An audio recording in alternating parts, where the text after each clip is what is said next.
ताज्या व महत्त्वाच्या घडामोडी जाणून घेण्यासाठी चॅनलला सबस्क्राईब करा व बेल आयकॉनला क्लिक करा। संयुक्त किसान मोर्चा भारतातील अनेक किसान संघटनांचा हा एक मंच आहे। 2021 मध्ये केंद्र सरकारने पारित केलेल्या 3 कृषी कायद्यांचा विरोध करण्यासाठी त्यांच्या नेतृत्वाखाली भारतीय इतिहासातील सर्वात मोठे किसान आंदोलन सुरू झाले। या आंदोलनाची मूळ मागणी होती की केंद्र सरकारने पारित केलेले 3 कृषी कायदे रद्द करणे। या कायद्यांमुळे शेतकऱ्यांची जमीन कॉर्पोरेट घरांना विकली जाईल आणि त्यांच्यावर शोषण वाढेल अशी त्यांची भीती होती। या व्यतिरिक्त शेतकऱ्यांना सर्व पिकांसाठी MSP हमीभाव, गॅरंटी, विजेचे बिल रद्द करणे, कर्जमाफी आणि सिंचनाच्या सुविधांमध्ये सुधारणा यांची मागणी होती।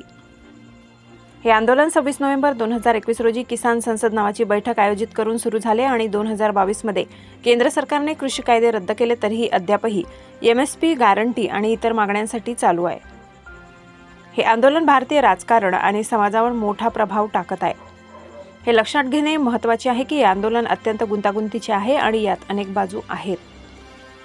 आज मालेगाव तालुक्यातील झोडगे गावात किसान आंदोलनाच्या प्रमुख नेत्यांनी शेतकऱ्यांची भेट घेऊन त्यांना आंदोलनात सहभागी होण्याचे आवाहन केले। यावेळी संयुक्त किसान मोर्चाचे जगजीत सिंग डल्लेवाल, लखेंद्र सिंग आलक, जफर यदुवंशी, सुखजीत सिंग खैरा, हरसुलेंद्र सिंग, अभिमन्यू गव्हाड हे उपस्थित होते व शेतकऱ्यांच्या सर्वाधिक आत्महत्या महाराष्ट्रात होत आहेत, त्यामुळे महाराष्ट्रातील शेतकऱ्यांनी आता जागृत होऊन आपल्या हक्कासाठी लढा देणे गरजेचे आहे असे आवाहन यावेळी करण्यात आले।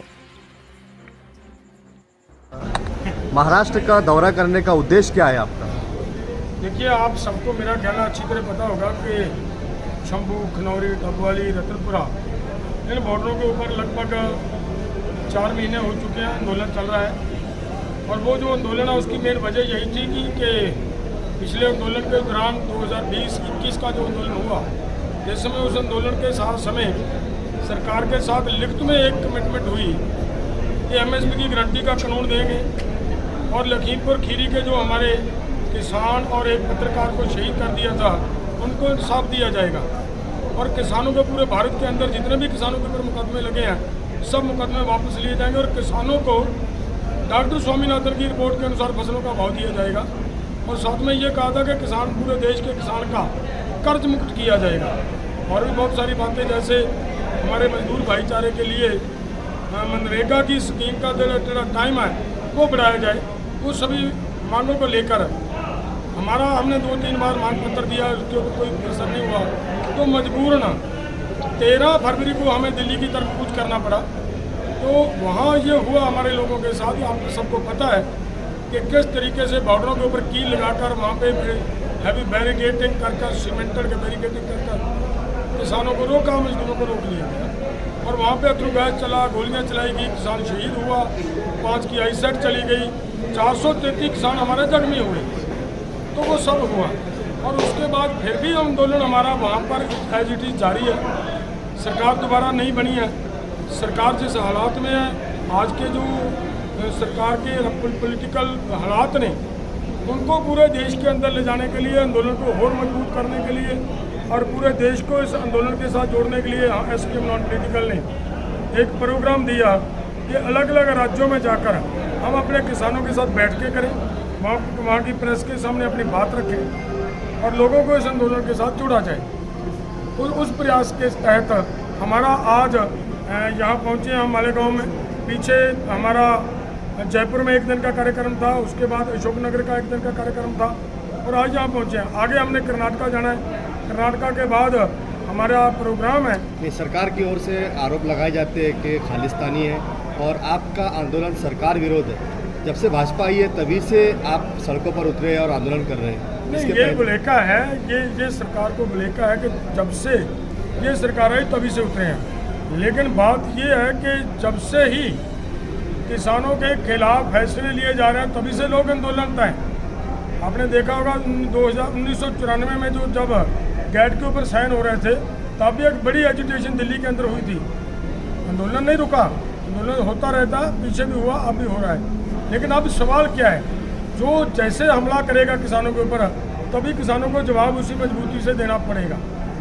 ये सरकार जब आई, इस सरकार ने ये कहा कि जो भी राज्य की सरकार अपने देश के किसानों को, अपने स्टेट के किसानों को बोनस देगी फसल के भाव के ऊपर, उसकी फसल नहीं खरीदी की जाएगी। आपके बोलने के मुताबिक क्या बीजेपी सरकार किसान और शेतकरी विरोध सरकार है? बिल्कुल स्पष्ट के हो और चुका है। कांग्रेस सरकार जो थी, नहीं, कांग्रेस भी यही मैंने पहले बोलकर ये कहा कि इन्होंने हमला और तेज किया, लेकिन हमला उन्होंने भी कसर नहीं छोड़ी। जब हमारे किसानों के ऊपर पूरे भारत को गैट के अंदर इन्होंने फंसाया, वो किसने फंसाया? वो वही नरसिम्हा राव जी थे। नरसिम्हा राव कौन थे? वो कांग्रेस थी। वो क्लियर बात है। जब पूरे देश के लिए एग्रीकल्चर पॉलिसी बनी सन 2000 में, वो तब सरकार किसकी थी? तब सरकार अटल बिहारी वाजपेयी जी की थी। मेरा तो मानना है कि सभी पॉलिटिकल पार्टीज देश के किसान के हित की बात नहीं कर रही, ये कारपोरेट के हित की बात कर रही हैं। जब कारपोरेट के हित की बात होगी, वो कोई भी हो, सभी के खिलाफ हमें आंदोलन करना है। आपने अपने भाषण में कहा कि महाराष्ट्र की 14 सीटों पर, जहां से सिर्फ एक सीट भाजपा को मिली है, 13 सीट का नुकसान उनको उठाना पड़ा है। वो 13 सीट का बेनिफिट कांग्रेस को हुआ, यानी कि आपके आंदोलन का सीधा असर कांग्रेस को फायदा पहुंचा रहा है। देखिए, ये तो आपका अपना एनालिसिस करने का सबको स्वतंत्र अधिकार, आप जैसे उसका एनालिसिस करना चाहें उसका ऐसा कर सकते हैं। ये तर्क तो फिर ये भी दिया जा सकता था कि 2014 से पहले जो आंदोलन होते थे उसका पॉलिटिकल बेनिफिट हो सकता है, शायद बीजेपी उठा रही हो। तो ये चीज़ें चलती रहती हैं, कौन पॉलिटिकल बेनिफिट उठा रहा है, कौन पॉलिटिकल नुकसान उठा रहा है, ये उनका विषय है, ये हमारा विषय नहीं है। इस चिंता के कारण कि कौन पॉलिटिकल बेनिफिट लेगा, कौन पॉलिटिकल नुकसान उठाएगा, इसे कारण घर पे बैठ जाए क्या? एक तरफ देश के 7 लाख किसानों ने आत्महत्या करी, कोई किसी पॉलिटिकल पार्टी के एजेंडे किसान नहीं है। इन आंदोलनों का आज तक पार्टियों किसान की बात नहीं पड़ रही है, और इस चुनाव के दिन ताकत देगी। इसलिए कहा उनके पास 3 कार्यक्रम करने किसान सरकार में है, किसान को ही बना रहे बोलते ही थे। इसके बारे में पूरा पद में नीचा बना रहे थे, कंपनियों के बना रहे थे, कुछ नजर आते थे बीजेपी वालों। तो सीधी बात ये है, जिस भी पार्टी सरकार जिस रेशो में जुड़ेगी या समाज किसी के जुड़ेगी, स्वाभाविक सी बात शांति को समाज का आप भी देखो,